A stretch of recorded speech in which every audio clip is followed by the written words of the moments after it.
peut-être tu as déjà entendu parler de l'œuf de Yoni et tu es curieuse d'en savoir plus. C'est pour cela que je fais cette vidéo.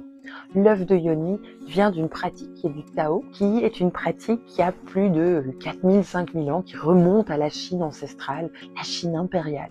Elle consiste à insérer une pierre semi-précieuse en jade à l'intérieur de son vagin pour faire une série d'exercices qui vont permettre de travailler les différents muscles du vagin, du périnée, mais ça va aussi permettre de faire en quelque sorte une acupressure, donc d'aller libérer les tensions. À l'époque de la Chine ancestrale, les femmes qui pratiquaient l'œuf de jade, l'œuf de Yoni, étaient les concubines, l'impératrice et les concubines de l'empereur. Cette pratique était exclusivement réservée à ces femmes et la transmission se faisait de femme en femme. Le but quelque part était que ces femmes puissent être des bonnes amantes et être suffisamment dans une vitalité que pour être jeunes très longtemps et pour assouvir l'empereur. Il est dit que ces femmes arrivaient à une telle finesse dans cette pratique qu'elles pouvaient casser un pénis avec leur vagin, mais aussi avec une seule contraction, pouvoir faire qu'un pénis se mette en érection, ou bien aussi stopper l'éjaculation. Et donc le but de l'empereur était de pouvoir avoir une sexualité active avec toutes ces femmes sans avoir des centaines d'enfants. Alors maintenant, est-ce que c'est réellement possible de casser un pénis avec un vagin? Je t'avoue que je me pose la question. Je laisse dans le conte et l'histoire et à la science cette réponse. En tout cas, ce que je sais aujourd'hui avec les années de pratique, c'est que l'œuf de jade nous permet de nous réapproprier notre sexualité. Donc c'est un œuf, celui-ci est en jade néphrite, c'est celui que je recommande pour la pratique parce que c'est de la jade, c'est une pierre qui est non poreuse, c'est une pierre qui va permettre de démarrer la pratique en toute sécurité. Et si tu veux en savoir plus sur les pierres, je t'invite à aller voir la vidéo que j'ai faite sur mon blog qui indique pourquoi je choisis cette pierre et pas une autre. Donc avec cet œuf, cette pierre qui pèse plus ou moins une trentaine de grammes, c'est d'une taille moyenne, l'idée est de l'insérer à l'intérieur et de faire une série de mouvements, de contractions. Et d'aller comprendre quels sont les muscles que l'on sollicite et donc d'aller essayer de solliciter tous les muscles de la zone du bassin. Et en faisant cela, on va aussi faire que l'œuf touche à certaines parois, à certains points énergétiques, à certains points à l'intérieur du vagin, ce qui va permettre de libérer les tensions du corps.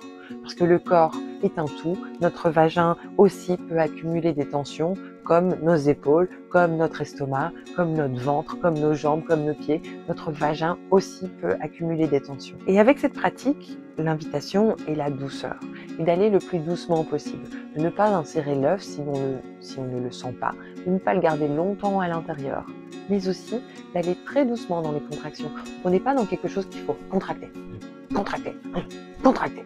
C'est pas du tout cette énergie-là. C'est beaucoup plus doux. Donc oui, il y a un temps dit yang, le temps de la pratique, le temps du mouvement, mais le temps yin, qui est le temps d'accueillir, d'intégrer, de ressentir, est tout aussi important dans cette pratique. Je t'invite à aller voir un article sur mon blog qui parle des 4 choses à ne pas faire avec sa pratique de l'œuf de jade ou de yoni. Ce qui est très chouette avec cette pratique, c'est que c'est un moment d'intimité avec soi. Et très peu de femmes ont des moments d'intimité avec elles. Très peu de femmes ont reçu dans leur éducation l'autorisation de pouvoir se masturber, de pouvoir avoir des orgasmes toutes seules, de pouvoir avoir une sexualité toute seule. Et surtout, on ne nous a pas éduqués à connaître notre sexualité par nous-mêmes. Si on voit encore aujourd'hui, ce qui est enseigné aux jeunes femmes et aux jeunes filles, c'est d'attendre l'homme pour qu'elles puissent rencontrer leur sexualité. Et l'œuf de jade nous permet à nous de savoir qu'est-ce qu'on aime, qu'est-ce qu'on n'aime pas, puisque chaque femme réagit de manière différente. Oui, il y a des zones plus érogènes que d'autres, où pratiquement toutes les femmes vont avoir une réaction, mais la réaction reste quand même unique à chaque femme. Et donc il est important pour chaque femme, indépendamment de son âge, de connaître ses zones érogènes, de savoir ce qu'elle aime, de savoir comment se construit son désir. Est-ce que le désir est plutôt lent? Est-ce qu'il est plutôt rapide? Et c'est ça que l'œuf de jade apporte. Encore avec, bien entendu, tous les bénéfices de rencontrer chacun des muscles, d'avoir une énorme conscience de ce qui se passe à l'intérieur de son corps, dans cette partie dite mystérieuse du corps de la femme, mais aussi l'acupressure, libérer les tensions. Donc, avec tous ces bénéfices de cette pratique, il y a quelque chose qui nous amène à une sexualité beaucoup plus libre, beaucoup plus épanouie, beaucoup plus consciente. Et c'est pour cela que je recommande la pratique de l'œuf de Yoni. Si tu as aimé cette vidéo, fais-le moi savoir en commentaire. Si cette pierre t'intéresse, je t'invite à passer dans ma boutique, car avec l'achat de ton œuf, tu recevras en plus d'une super belle pochette en velours faite à la main, 30 mètres de fil de soie organique et naturel pour tes longs moments de plaisir. Mais en plus, tu reçois un e-book qui va te permettre de comprendre mieux cette technique et de pouvoir démarrer en toute sécurité avec quelques exercices pour démarrer en toute sécurité cette pratique. Mouah.